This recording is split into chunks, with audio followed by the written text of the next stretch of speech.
আসসালামু আলাইকুম প্রিয় দর্শক, আপনাদের সবাইকে অসংখ্য প্রীতি ও শুভেচ্ছা জানাচ্ছি। আজ তৈরি করে দেখাবো ঝরঝরে প্লেন পোলাও বা সাদা পোলাও।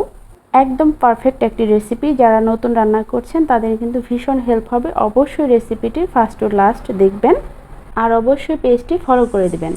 আমি প্রথমে এখানে 4 কাপ পরিমাণ কালিজিরা চাল নিয়েছি। তারপর আমি এটাকে পানি দিয়ে ধুয়ে নিচ্ছি, আলতোভাবে ধুয়ে নিচ্ছি। 3 বার পানি চেঞ্জ করে ধুয়ে নেব। ধুয়ে নিয়ে তারপর আমি একটা স্ট্রেনারে ছেঁকে নিচ্ছি। আমি কিন্তু এটা ভিজিয়ে রাখছি না, ছেঁকে রাখছি।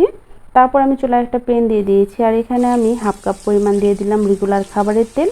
প্রথমে আমি পেঁয়াজ বেরেস্তা করব, সেজন্য আমি 1 কাপ পরিমাণ পেঁয়াজ দিয়ে দিচ্ছি। পেঁয়াজ বেরেস্তা করে আমি এক সাইডে উঠিয়ে রাখছি। তারপর আমি ওই একই তেলে দিয়ে দিচ্ছি আরও হাফ কাপ পরিমাণ পেঁয়াজ কুচি। পেঁয়াজটাকে আমি হালকা করে ভেজে নিচ্ছি। পেঁয়াজটা যখন ভেজে নেওয়া হয়ে যাবে তখন আমি এখানে সাদা এলাচ, তেজপাতা, দারচিনি দিয়ে দিলাম। তারপর আমি আবারও ভেজে নিচ্ছি। তারপর আমি এখানে দিয়ে দিচ্ছি 1 চা চামচ রসুন বাটা আর 1 চা চামচ আদা বাটা। আর চুলার আঁচটা এই সময় কমিয়ে দিব। কমিয়ে দিয়ে আমি ভেজে নিচ্ছি 1 মিনিটের মতো। আর এখানে আমি 1 টেবিল চামচ পরিমাণ দিয়ে দিলাম লবণ। যখন আদা রসুন থেকে খুব ভালো একটা ফ্লেভার চলে আসবে তখন আমি এখানে 1 টেবিল চামচ দিয়ে দিলাম ঘি। ঘিটা দিয়ে তারপর আমি চাল দিয়ে দিচ্ছি। চাল দিয়ে আমি 3 মিনিটের মতো মিডিয়াম আঁচে ভেজে নেব। চাল ভাজতে ভাজতে যখন ঝরঝরে হয়ে যাবে তখন আমি এখানে পানি দিয়ে দেব। পানিটা আমি গরম করে নিয়েছি। যেহেতু আমি এখানে চাল দিয়েছি 4 কাপ আর আমি পানি দিয়ে দিচ্ছি 8 কাপ পরিমাণ।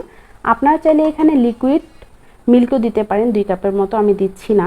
ঢাকনা দিয়ে ঢেকে আমি 3 মিনিটের মতো হাই হিটে রান্না করেছি। তারপর আমি ঢাকনাটা খুলে নিয়ে আরও 1 চা চামচ দিয়ে দিলাম ঘি দিয়ে আমি নেড়ে নিচ্ছি।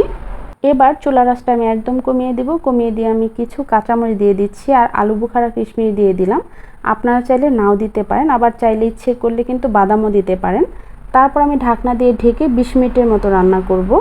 আর চুলার আঁচটা কিন্তু আমি একদম কমিয়ে রেখেছিলাম। 20 মিনিট পর আমি ঢাকনা খুলে উপর দিয়ে পেঁয়াজ বেরেস্তা দিয়ে দিচ্ছি। তারপর আমি সার্ভ করে নিলাম।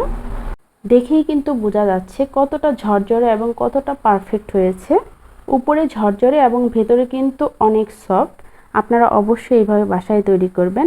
আর আমার রেসিপি কেমন লাগলো অবশ্যই জানাবেন। আপনাদের ধন্যবাদ জানিয়ে বিদায় নিচ্ছি। ভালো থাকবেন। আল্লাহ হাফেজ।